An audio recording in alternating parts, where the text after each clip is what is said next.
Bonjour mes amis.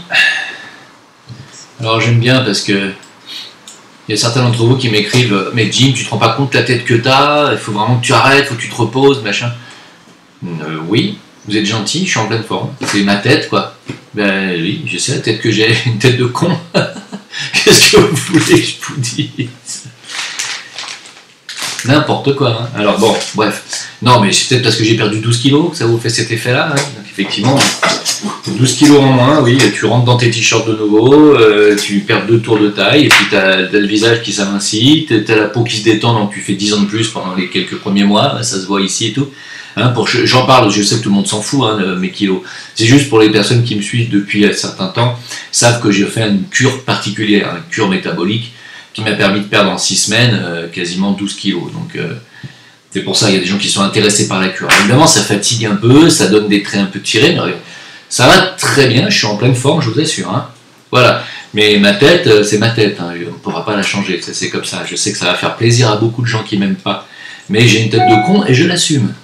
C'est aucun souci, j'ai la tête que j'ai et je m'en fous complètement. Alors dans cette vidéo, une somme d'informations. Hein.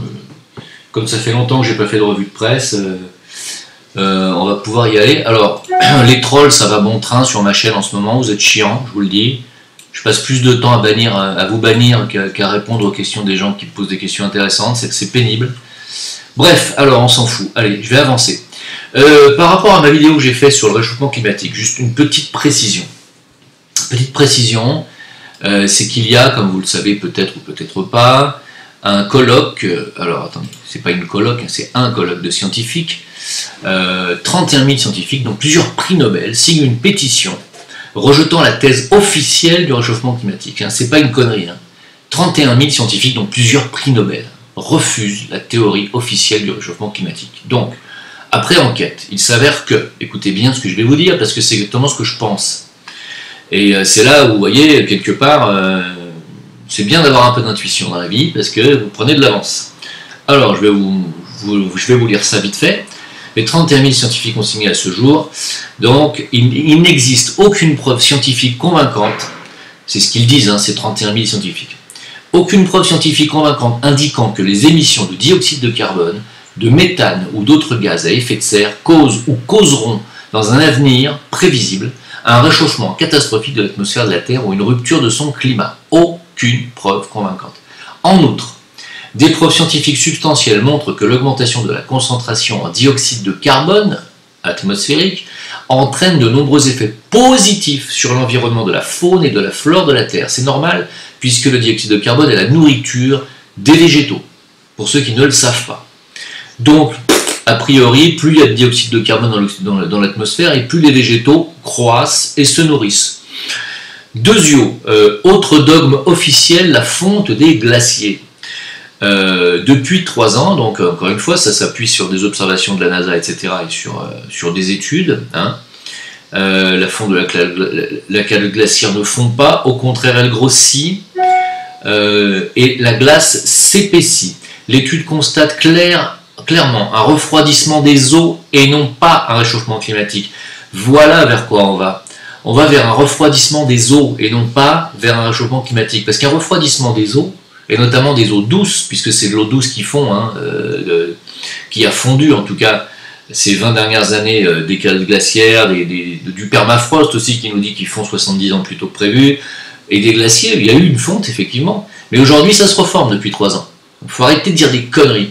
Et deuxièmement, ce que je voulais dire, c'est que la fonte de ces eaux douces va effectivement entraîner un ralentissement du Gulf Stream, ce qui est déjà le cas, et le ralentissement du Gulf Stream va nous amener à quoi?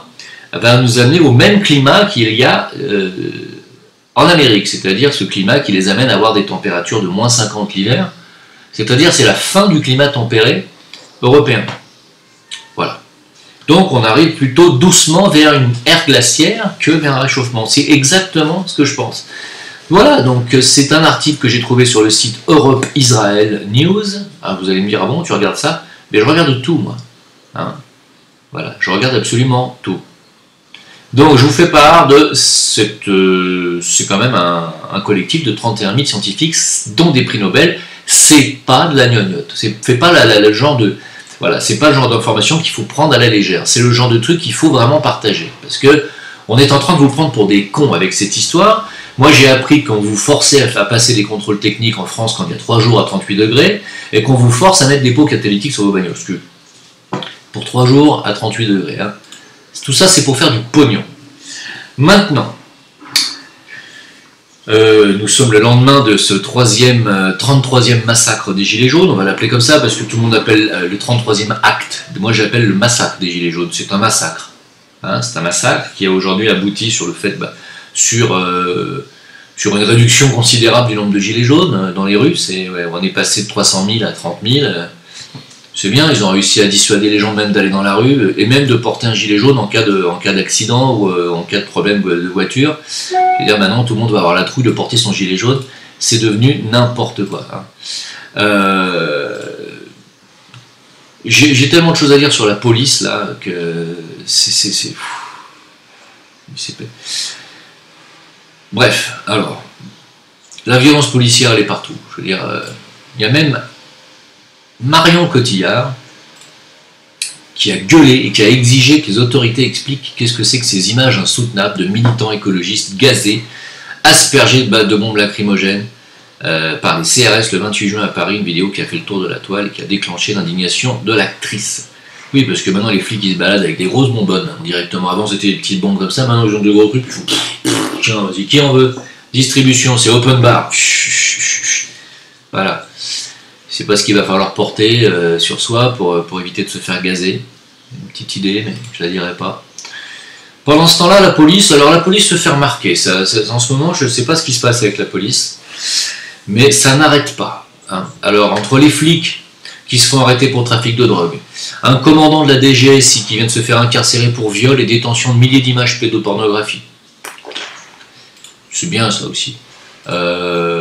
C'est un truc de fou. Trafic de drogue par la BAC du 18e arrondissement. Alors la BAC, vous savez, c'est ceux qui ont un brassard orange marqué police. Vous savez, ceux qui sont cagoulés et qui vous massacrent à coups de bâton ou avec voilà, les gilets jaunes. Vous voyez, c'est ceux-là. Eux, ils font des trafics de drogue tranquillement. Ils raquettaient même des trafiquants. Ils vont au-dessus du simple trafic, ils raquettent des trafiquants. Hein.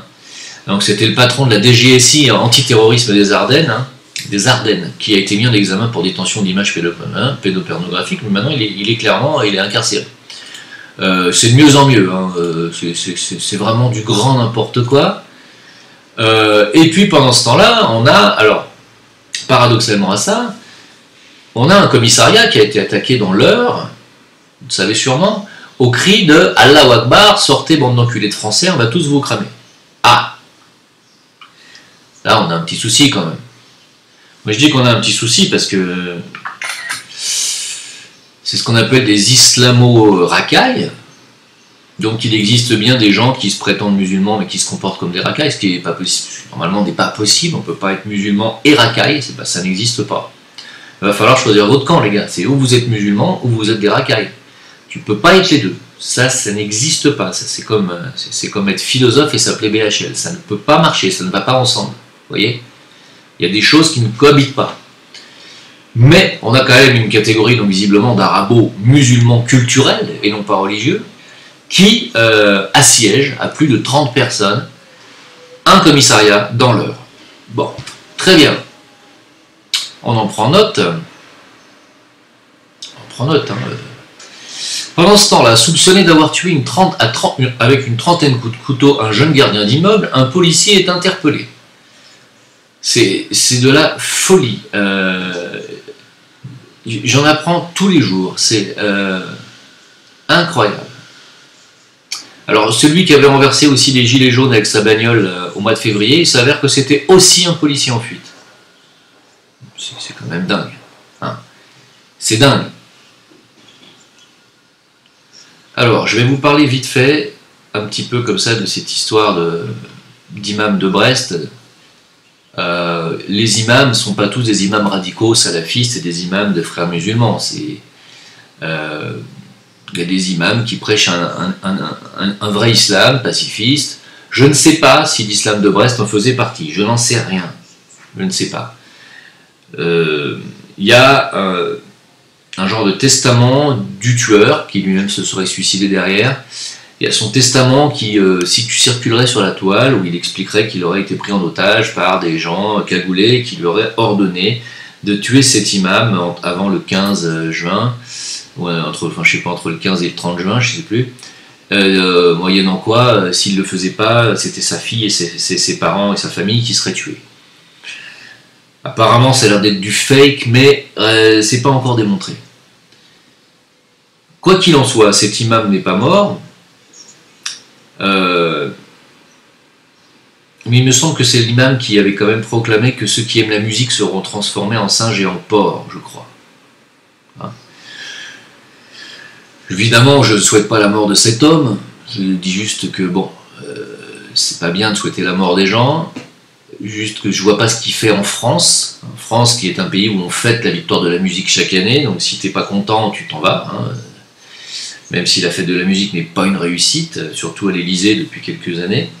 Mais tu n'as rien à faire en France si tu n'aimes pas la musique. Donc déjà, je comprends pas trop. Mais de là à lui tirer dessus, non. Pas à tirer sur un imam. Bien entendu que je lui souhaite bon rétablissement. Je ne suis pas là pour souhaiter la mort des gens. Je tiens juste à dire que ce genre de truc, le phénomène va continuer. C'est-à-dire, il va y avoir des attentats contre des mosquées, il y aura des attentats contre des musulmans, il y aura des attentats contre des imams, et il y aura aussi des attentats de musulmans ou de faux musulmans contre les églises, contre des chrétiens et contre des non-croyants. Ça va continuer. Pourquoi? Vous savez très bien pourquoi. Il y en a un qui a intérêt à ce qu'on se foute sur la gueule. Un. Vous le savez. Qui a intérêt à ce qu'on s'entretue? Non mais là la question. C'est que si vous répondez pas à cette question, on ne peut pas clairement identifier notre ennemi commun.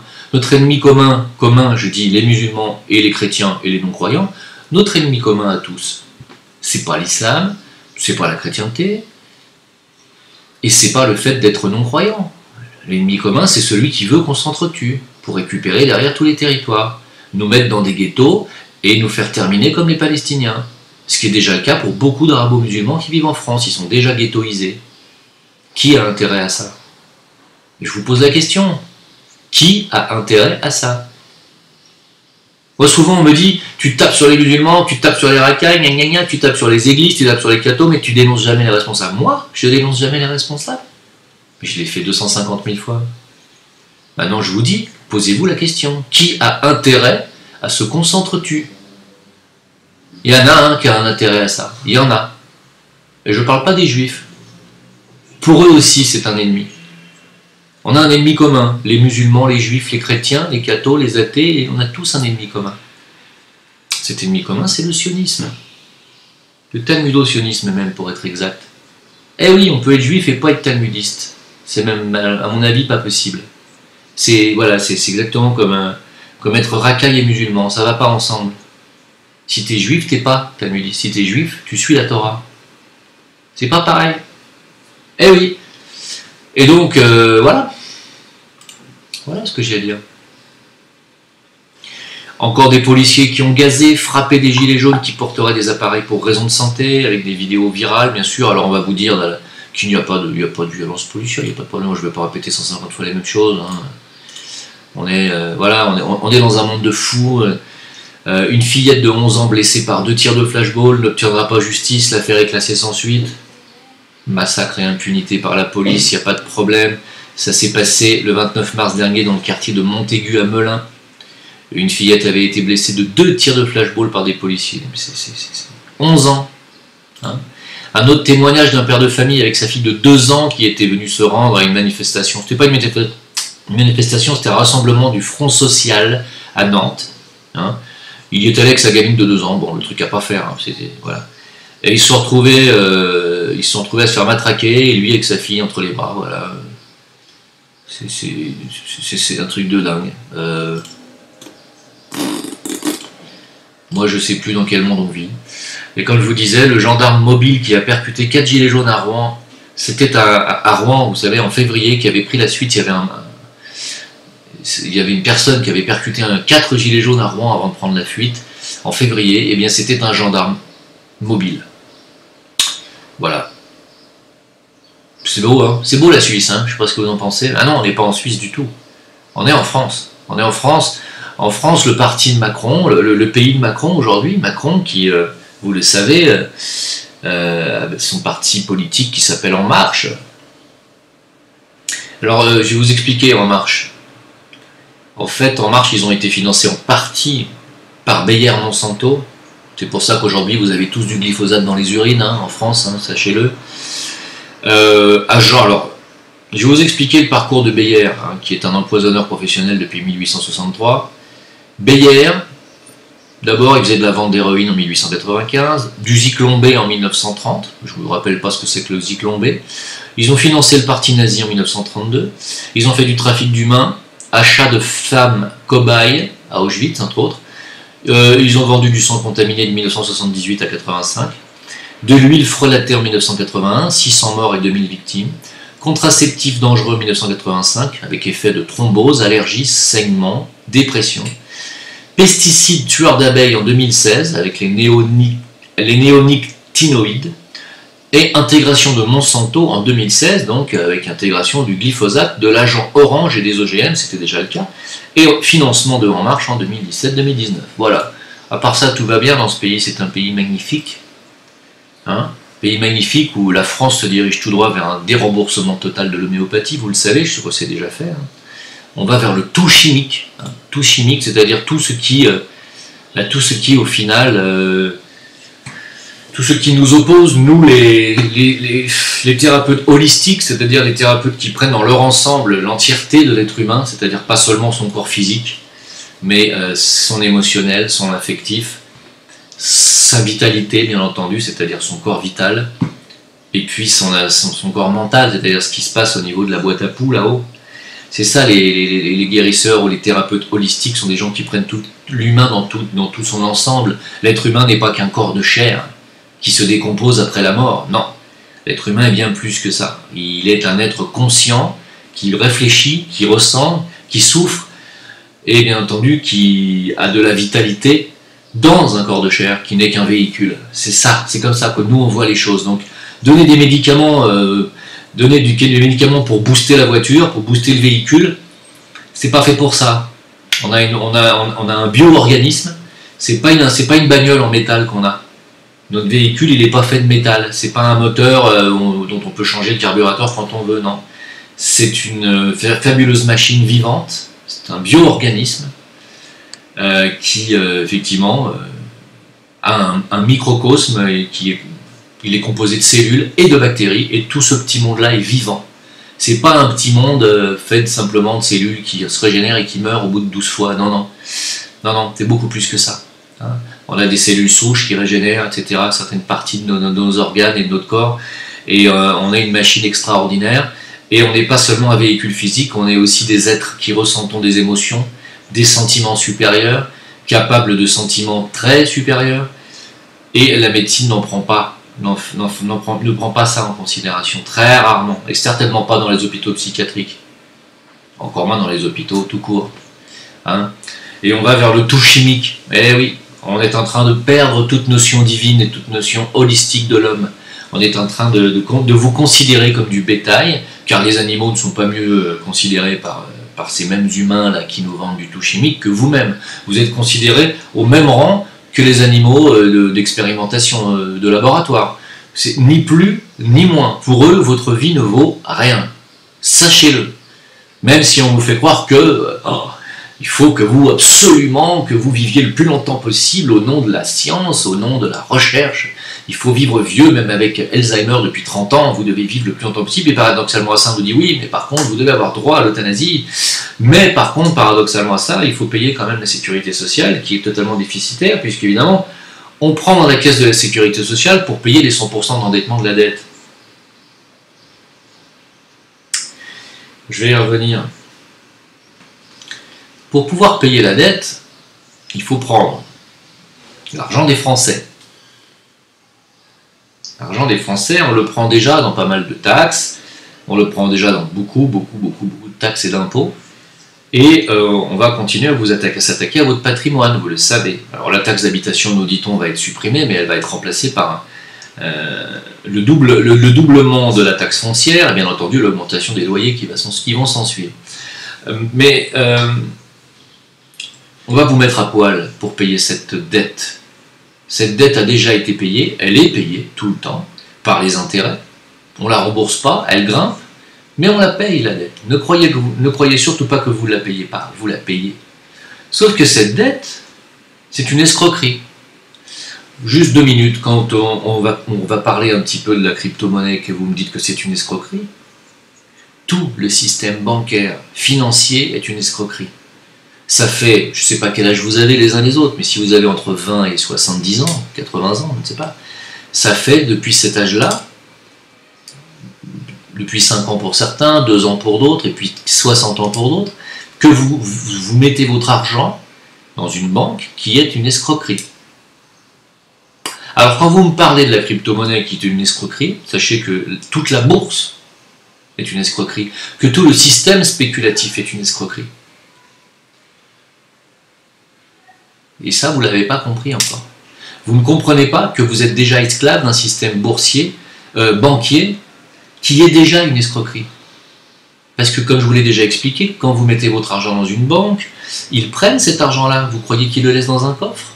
Ils le prennent pour aller boursicoter sur les marchés boursiers spéculatifs. Avec votre argent, ils gagnent de l'argent. Mais ils ne vous reversent rien. Par contre, ils vous prennent des intérêts quand vous avez un tout petit découvert. Des agios. Et puis surtout, vous n'êtes pas rémunéré, votre argent n'est pas rémunéré. Par contre, eux sont milliardaires. Alors que c'est votre argent. Vous pouvez nous expliquer comment ils peuvent devenir milliardaires avec votre argent? Qui ne leur appartient pas? C'est une escroquerie organisée. Vous ne l'avez pas compris, vous n'avez pas intégré. Alors quand on vous propose autre chose qui vous permet de sortir de ça, vous dites non, c'est une escroquerie. Qu'est-ce que je dois faire? Alors je ne vais pas encore traiter les gens d'abrutis parce qu'on me dit tu nous insultes trop, on se désabonne de ta chaîne. Très bien. J'insulte pas les gens qui me suivent, j'insulte ceux qui ne comprennent pas ce que je suis en train de dire. Je les insulte pas, je les secoue. Vous êtes en train de roupiller, vous vous faites mettre à poil par un système bancaire. Depuis votre naissance, vos parents pareil, vos grands-parents pareil. Vous êtes victime d'une escroquerie généralisée qui aujourd'hui pille la France, a foutu à poil la Grèce et les Grecs, il suffit de regarder, les Italiens ça va pas tarder, et vous êtes en train de me dire, et l'Argentine, il n'y a pas si longtemps, qui était en faillite totale, et vous êtes en train de me dire que si on vous propose autre chose pour éventuellement vous faire participer vous aussi à l'escroquerie généralisée de l'art spéculatif, car spéculer sur une crypto-monnaie, c'est pas une escroquerie, c'est une possibilité d'enrichissement. Vous savez que quand vous êtes sur les marchés boursiers, vous pouvez spéculer sur le fait que, j'ai envie de parier, parce que c'est du pari, j'ai envie de parier sur le fait que le Zincoin ne marchera pas. Je vais miser, je vais mettre 1 million d'euros, si je suis riche bien sûr. Je mets 1 million d'euros sur le fait que le Zincoin ne va pas fonctionner. Si ça ne fonctionne pas, le mec il empoche des intérêts là-dessus. Et moi je peux spéculer, c'est-à-dire je peux parier sur le mec qui a parié que le Zincoin ne marcherait pas. Et moi je parie que le mec se plante. Et que donc s'il se plante, moi je vais gagner. Et je gagne. Ça marche comme ça la bourse. C'est des paris. Mais vous vous rendez compte dans quel monde on est? C'est comme ça que ça marche. Et moi je vous dis, pour une toute petite mise qui va de 20 euros, 50 euros jusqu'à plusieurs milliers pour ceux qui ont envie de mettre plus, de jouer plus, pour 20 euros, vous pouvez avoir 60 Zincoin à 20 euros. Vous pouvez gagner, si ça prend 1000 fois sa valeur, 60 000 euros avec 20 euros d'investissement. Et vous me dites, t'es un escroc? Mais restez dans la banque, continuez à payer vos agios. Mais qu'est-ce que vous voulez que je vous dise? Mais moi, je suis atterré par la bêtise généralisée. Donc, c'est pas aujourd'hui que ça va s'arrêter. Hein? Ah oui, donc, et puisqu'on parle de crypto-monnaie 2 minutes, puisque j'ai fait une vidéo sur Libra, vous savez, cette crypto qui va débarquer, il y en a beaucoup qui ont rigolé en disant « Mais t'es fou, mais jamais ça va arriver, mais pourquoi tu fais peur aux gens? Ah, mort de rire, ah !» Pourquoi je fais peur aux gens? Moi, je fais peur aux gens. Mais vous voyez pas ce qui se passe autour de vous, quoi. Et puis surtout, vous voyez pas ce qui est en train d'arriver. C'est que Google, qui vient d'être d'ailleurs, je ne sais plus par quel homme politique, qui vient d'être taxé d'agent influent sur les élections présidentielles. Google, évidemment que c'est un agent influent des élections présidentielles. Énormément. Mais Facebook aussi. Et je crois que vous n'avez pas imaginé, vous n'avez pas pris la mesure du poids de ces réseaux sociaux. Qui aujourd'hui se passe de Facebook? Quelques-uns, mais c'est une toute petite minorité. Tout le monde a Facebook, tout le monde a Instagram, moi je l'ai pas, tout le monde a Twitter, moi je l'ai pas, mais j'ai quand même un Facebook. Et je crois que vous n'avez pas compris que quand ces réseaux sociaux, et notamment, je vous rappelle quand même que WhatsApp, ça appartient aussi à ce même groupe. Hein. Qui n'a pas WhatsApp, hein? Moi, tout le monde a WhatsApp. Tous ceux qui habitent à l'étranger, tous les Français, ils ont WhatsApp, parce que sinon on appelle, ça coûte une blinde. C'est quand même extraordinaire, on paye gratuitement, on ne paye pas les appels téléphoniques, c'est quand même exceptionnel. C'est pour ça que vous dites quoi? Tu fais la promotion de la puce RFI, tu fais la promotion du nouvel ordre mondial, tu fais la promotion du puçage, tu fais la promotion de la nouvelle technologie. C'est dur pour moi. Est-ce que parce qu'on trouve qu'une avancée technologique est intéressante, on en fait la promotion? Je sais pas, vous trouvez que WhatsApp c'est de la merde? Mais moi je trouve que c'est extraordinaire. Vous trouvez qu'avoir un ordinateur ou une tablette c'est de la merde? Mais je trouve que c'est extraordinaire. Vous trouvez qu'avoir un téléphone portable c'est de la merde? Et moi je trouve que c'est extraordinaire. Alors je suis peut-être un connard hein, pour certains d'entre vous, mais je suis désolé, moi j'ai connu l'époque où on avait les téléphones où il fallait faire... Ça vous n'avez pas connu vous, ça, la jeunesse. Hein, et quand on se trompait, il fallait recommencer.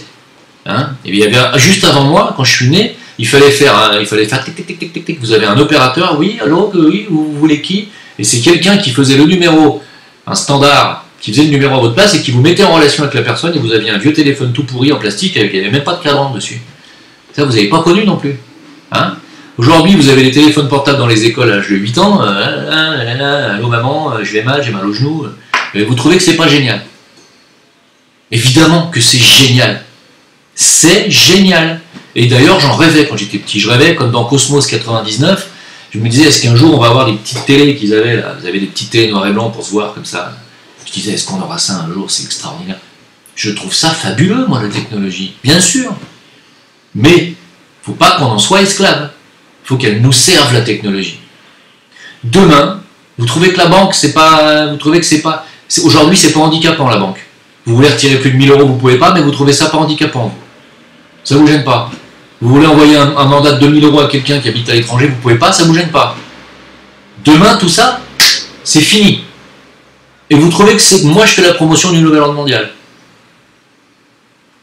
Moi, je suis pour l'échange, je suis pour la communication. Je suis pour qu'on puisse communiquer avec un Indien, un Hindou, de l'autre côté de la planète, instantanément comme ça, et lui dire, voilà ce qui se passe chez nous. Je suis pour ça, moi. Ouais, je suis pour ça. Et c'est pas pour ça que je vais accepter qu'on me mette une puce sous la peau. Jamais de la vie.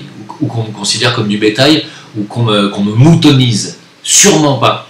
Ça n'a rien à voir avec ça. Il faut vivre avec son temps. L'adaptation, c'est l'intelligence, c'est vivre le temps présent. Tous ceux qui m'ont dit, ouais, ta crypto, tu verras, on en reparlera dans le futur, on verra ton enrichissement. Primo, je fais pas ça pour m'enrichir. Deuxio, ouais, on en reparlera, ouais. Mais en attendant, tous ceux qui me disent, et si demain, il y a une comète qui tombe sur la Terre et qu'il n'y a plus de réseau, t'en fais quoi ton argent? Mais s'il y a une comète qui tombe sur la Terre, mais t'es mort, Coco, de quoi tu me parles? Vis l'instant présent, c'est ça la spiritualité, tu ne comprends pas ça.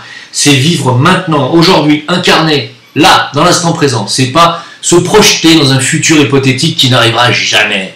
Il n'y a pas d'astéroïde qui va tomber sur le centre international d'Internet mondial pour faire tout sauter. Ça n'existe pas. Il n'y aura pas. D'accord? Le temps que ça arrive, tu seras mort et enterré. Le temps qu'il y a un clash solaire qui nous fasse cramer la planète, tu seras mort et enterré. C'est pas pour aujourd'hui, t'inquiète pas, c'est pas prévu. Je le saurai. Comment je le saurai? Parce que les maîtres le savent. Et parce que les maîtres nous donnent des informations. Voilà. Et non, c'est pas prévu du tout. Ce qui est prévu pour l'instant, pour l'être humain, c'est une ère technologique qui arrive. Soit tu t'y fais, soit tu vas vivre dans le désert. Hein, ou sous les ponts. J'en ai vu plein quand je suis venu à Paris, des mecs qui vivent sous les ponts dans des tentes Ikea là, pas Ikea, quitté, je sais pas quoi, des tentes Décathlon. J'en ai vu plein. Ceux-là, ils sont peut-être pas connectés, non. Ils ont peut-être un portable. C'est pas sûr. Je vous rappelle que le Libra, qui est la future crypto de Facebook, WhatsApp d'ailleurs, pour moi, ça va être une révolution. C'est moi qui pense ça, je pense que ça va être une véritable révolution. Voilà. Et je vous rappelle que dans leur charte, enfin dans leur projet, les personnes pauvres pourront avoir des libras, hein, et pourront justement avoir des subventions, pourront avoir justement la capacité de pouvoir payer avec ça. Donc il y a en plus une prise en charge sociale. Alors je suis pas en train de défendre la crypto, je suis en train de vous dire, j'en ai rien à foutre, moi je suis en train de vous dire que on va pas laisser les gens sans abri comme ça, sans avoir rien du tout. Pour ceux qui me disent, il y a de la crypto, qu'on peut plus gagner de l'argent au noir, alors qu'est-ce qui va se passer? Bah oui, vous pourrez plus donner la piécette aux mendiants dans la rue ou dans le métro, ça c'est sûr. Mais vous pourrez, s'ils ont un smartphone, et vous pourrez pas y couper, vous pourrez lui créditer un Libra, 2 Libras sur son truc, vous pourrez. Et tout le monde sera connecté, c'est une obligation. Et alors, est-ce que c'est pire? Est-ce que ça sera pire que de les laisser dans la rue aujourd'hui? Crever de faim, crever de froid l'hiver? Je ne sais pas. Moi, je ne sais pas. C'est une question que je pose. Est-ce que ça sera pire ou pas? Il faut voir. Bien sûr que ça sera pire. On verra. La question est, il ne faut pas rejeter la technologie. Si vous rejetez la technologie, qu'est-ce que vous faites sur Internet? Qu'est-ce que vous faites à me regarder sur votre ordinateur ou votre tablette ou votre portable? Si vous détestez la technologie à ce point-là, mais alors ne me regardez pas, jetez votre portable, jetez votre ordi et allez faire de la permaculture dans un champ. Faites comme vous dites, assumez-le alors. Tu vois? Vous assumez pas. Faites-le. Moi, j'ai un respect total pour les agriculteurs qui sont absolument pas connectés et qui labourent leur champ et qui vous donnent à bouffer parce que c'est grâce à eux qu'on mange. Là, oui, là je dis ouais, d'accord, les mecs, ouais, il a tout bon. Mais qu'est-ce que vous faites à venir critiquer des gens sur Internet, des gens qui parlent des bienfaits de la technologie comme moi? Il y a des bienfaits de la technologie. Bien entendu qu'il y a aussi des méfaits, hein, évidemment. Hein. Je suis pas évidemment qu'il va y en avoir. Si on vous oblige à mettre la puce sous la peau, vous doutez bien que je vais être le premier à me rebeller. Hein. J'étais le premier à dénoncer la puce sous la peau, un des premiers, dans les années 2000. Mais on en reparlera. Alors, je voulais partir sur autre chose. D'abord, quelque chose de très inquiétant. Évidemment, il y a des gens qui ont fait une petite étude là de ce qui se passe, qui ont fait plus qu'une étude. Hein, ils ont fait le tour des centrales nucléaires françaises et c'est très alarmant. C'est très très alarmant. Il y a silence des autorités sur tout ça, évidemment. Vous savez que les centrales ont une limite d'âge et que cette limite d'âge, bah, on l'a dépassée plus ou moins. Parce qu'on a le parc nucléaire chez nous, il date des années 70, et que ça craint. Ça craint du boudin.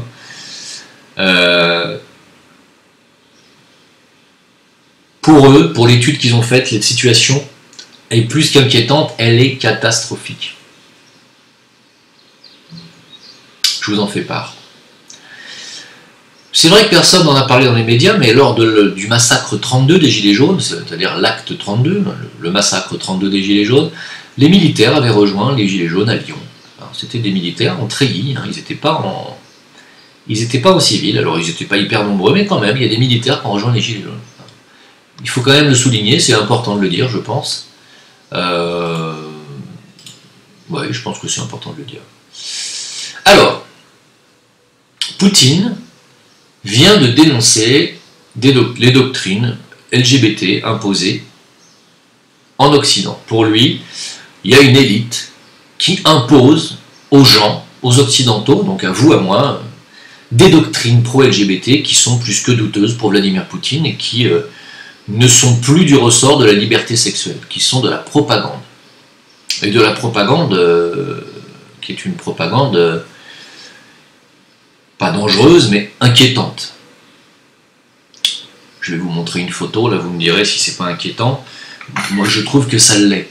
Hein, je trouve que si on considère que ça c'est l'avenir, on a du souci à se faire plus que pour les centrales nucléaires. Tu vois, y a quelque chose quand même qui ne tourne pas rond. Hein.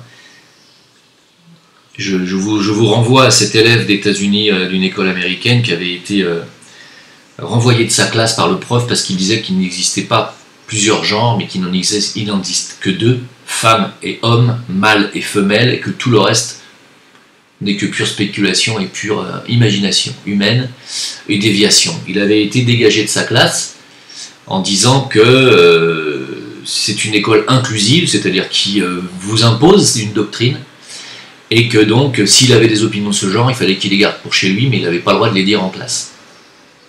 Et une école américaine, une école publique. Moi, je pense que la nature reprendra ses droits.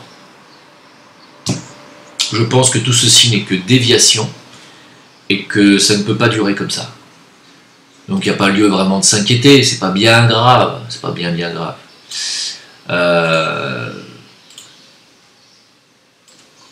Le Dalai Lama, alors c'est pas d'aujourd'hui, il l'avait déjà dit il y a quelques années en arrière, mais il le redit. Il a dit, il met en garde contre l'islamisation de l'Europe parce qu'il dit, l'Europe est pour les Européens, c'est une Europe chrétienne. Et on ne peut pas accueillir tous les migrants, mais seulement une partie très limitée. Voilà ce qu'il a dit. Les pays européens devraient prendre ces réfugiés et leur offrir une éducation et une formation avec l'objectif de les faire rentrer sur leur propre terre avec certaines compétences, c'est-à-dire de les former puis de les réimmigrer. C'est le Dalai Lama lui-même qui dit ça, car il sait très bien qu'il y a un danger de déstabilisation des peuples et de l'équilibre mondial. En parlant de ça, cette histoire de burkini en ce moment qui ressurgit, faut-il interdire les burkinis, faut-il... Vous savez très bien qu'on a quand même le droit. Moi, je considère que si on est vraiment quelqu'un qui a la foi, c'est pas une tare. On a le droit d'avoir la foi, quelle que soit la religion, et que vous avez le droit d'aller à la piscine ou à la mer avec une combinaison de plongée. Vous avez le droit d'y aller avec des masques, avec un tuba et des palmes, et que si vous avez envie d'y aller avec un maillot de bain long, court, ou un burkini, c'est pas le souci. Le souci n'est pas là. Je pense que chacun a le droit de s'habiller comme il veut. C'est difficilement compréhensible pour un occidental et pour une femme occidentale qui s'est battue pour ses droits et avoir sa liberté, justement, de s'habiller comme elle veut. C'est difficilement compréhensible d'avoir des jeunes femmes qui se couvrent totalement comme si on était encore au Moyen-Âge, chrétien. Je comprends. Toutefois, chacun doit pouvoir s'habiller comme il veut, ça fait partie de la liberté des choses. Et voilà. Bon. Par contre, je voulais vous faire part d'une réaction que j'ai eue en regardant ces photos. Est-ce que c'est le progrès? Alors d'un côté, on a ça. Hein, on a ces très charmantes jeunes femmes, il faut quand même le dire, probablement lesbiennes, hein, vu comme elles se tiennent la main et comme elles sont sapées, je pense qu'elles ont dû se jeter dessus pour se bouffer la cramouille et elles ont dû très probablement oublier de se racheter un froc normal, je ne sais pas, elles devaient vraiment certainement avoir très faim, il y a quand même quelque chose qui cloche, je ne sais pas ce que vous en pensez, moi je trouve que c'est pas normal, voilà. C'est absolument pas normal de se balader dans la rue comme ça. C'est pas plus normal de se balader dans la rue comme ça que de se balader dans la rue comme ça. Pour moi, hein, ce n'est que mon avis. Voilà. Mais quand on voit voilà, les écoles islamiques ou d'islamisation d'Angleterre, qui commencent à fleurir en Angleterre, mais en France aussi, bon, bah, c'est pas plus normal pour moi de s'habiller comme ça que de s'habiller comme les deux demoiselles d'avant, vous voyez. Bon, certes, si je devais avoir le choix, je préférerais aller avec les deux demoiselles. C'est une question de choix. Mais, personnel, bien sûr, chacun trouve midi à sa porte. Mais dans les deux cas, je trouve pas ça normal. Alors moi, la question que je posais par rapport à ces deux photos, chacun fait ce qu'il veut, bien sûr, c'est comment voulez-vous faire cohabiter dans le même pays ces deux types d'idéologies? C'est-à-dire LGBT d'un côté, avec des mecs qui s'habillent à moitié à poil et qui se mettent à quatre pattes, habillés en latex, torse nu et le cul à l'air.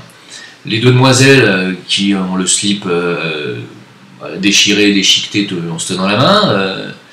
Et de l'autre côté,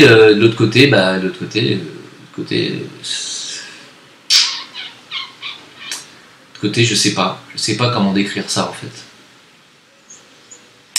Comment faire cohabiter ça dans un même pays? Vous croyez que ça va marcher? Vous croyez que quand on a des imams, et c'est pas pour ça, attention, que je justifie qu'on lui tire dessus, on ne doit pas tirer sur les gens. Les gens qui ont un discours qui ne convient pas avec les lois d'un pays doivent être expulsés. En aucun cas, ils doivent être éliminés. Je ne suis pas quelqu'un qui prône la violence meurtrière, certainement pas. Mais entre un imam qui prêche que ceux qui célèbrent la musique seront transformés en singes et en porcs. Moi, je suis musicien, vous voyez, je suis entouré d'instruments, et je vais, dans les 2 mois qui viennent, finaliser mes projets musicaux. Si vous me voyez d'ici 3 mois me transformer en singe et en porc, je reviendrai sur ce que j'ai dit. Hein, si c'est pas le cas, je pense que cette personne, même si elle vient d'être blessée par balle, devrait être amenée et invitée gentiment à fermer sa gueule de manière définitive. Définitive. Parce que c'est dangereux de dire des conneries comme ça à des gens qui sont endoctrinables. C'est dangereux. Parce que ça peut faire des gens violents derrière, qui tuent, parce qu'on leur a dit que les musiciens, c'était des porcs, vous voyez? Et que le porc, faut l'éliminer. Et c'est très dangereux de tenir ce genre de discours. Alors, comment faire cohabiter des imams dont les femmes s'habillent comme ça, donc, et des idéologies LGBT dans le même pays qui prônent le lesbianisme et l'homosexualité à tout va, dont la liberté de s'habiller à poil dans les rues, de se mettre à 4 pattes en latex ou de défiler avec des jeans complètement déchiquetés, dans les mêmes villes. Comment vous voulez faire cohabiter ça? Moi, je vous pose la question. Et comment vous voulez qu'on n'aille pas vers une guerre civile? Comment vous voulez qu'on n'aille pas directement vers un affrontement au bout d'un moment? Quand on me dit t'es anxiogène, putain, mais moi ce qui est anxiogène, c'est ce que je vois. Moi je vois un affrontement final, ou alors une partition, c'est-à-dire des arrondissements ou des départements, comme c'est déjà le cas, de France, et pas seulement de la France, d'autres pays où c'est comme ça, l'Angleterre notamment. Je vois une partition où il y aura des départements totalement musulmans radicaux, d'autres départements où il y aura des LGBT et des gens libres qui s'enculent directement dans la rue. Et puis il y aura peut-être d'autres départements où il y aura peut-être des gens normaux. Et là, si j'en vexe beaucoup, j'assume. Vous voyez? Parce que la normalité, c'est la voie du milieu. Hein. La voie du milieu, c'est ni l'un ni l'autre. Pour moi. Et c'est personnel. C'est un avis personnel. J'insulte personne quand je dis ça. Vous avez le droit d'être anormaux, vous avez le droit d'être excentrique, vous avez le droit d'être extrémiste. Je considère qu'un extrémiste ou un excentrique n'est pas quelqu'un de normal. Ça n'est que mon avis de vieux con avec ma tête de con. Et je l'assume. Voilà. Alors, pour tous ceux qui disent que j'ai un ego surdimensionné, sachez que vous ne savez pas ce que c'est que l'ego. Vous confondez ego avec confiance en soi, ou avec certitude, ou avec avoir de l'aplomb. Ego, c'est pas ça, les amis. Ego, c'est pas ça. Ego, c'est tout rapporter à soi, tout vouloir pour soi. Et moi, je veux tout pour les autres. Vous n'avez rien compris à ce qu'est l'ego. Voilà, et ben écoutez, je pense que cette petite vidéo, ça ira pour aujourd'hui, ça me va bien. On est dans un monde de tarés, donc on va se retrouver ce soir, hein. Il y a un live ce soir, vous le savez, tous les dimanches normalement. Alors dimanche dernier, j'étais pas là, vous savez pourquoi, hein, à cause de ma copine qui est derrière là, ou mon copain plutôt. On va se retrouver ce soir en live, moi je dirais à peu près vers 21h ou 22h française, et on aura pas mal de choses à se dire. Hein. Voilà. Allez, à Jim Le Veilleur VK Facebook, Discord le lundi à 22h, je suis à 22h je suis sur Discord joignable, vous pouvez me parler directement et poser vos questions entre 22 et 23h. C'est tout. Après, je vous laisse le Discord pour discuter entre vous. On se retrouve donc sur Discord demain soir entre 22 et 23h. Ce soir en live. Et puis, pour ceux qui veulent acheter du Zincoin, ne m'écrivez pas sur Facebook ou sur VK. Seulement sur mon mail à jimleveilleur @gmail.com. jimleveilleur @gmail.com. C'est marrant parce que je l'ai dit dans toutes mes vidéos. Mais sur toutes mes vidéos, il y a des gens qui m'ont demandé où est-ce qu'il faut que j'écrive. Je ne sais pas comment vous le dire mieux, jimleveilleur@gmail.com. Voilà, je sais pas, notez-le. Voilà, parce que je l'écris à peu près 250 fois par jour, alors que je le dis quand même 10 fois dans mes vidéos. Merci à vous en tout cas, et à très bientôt à ce soir.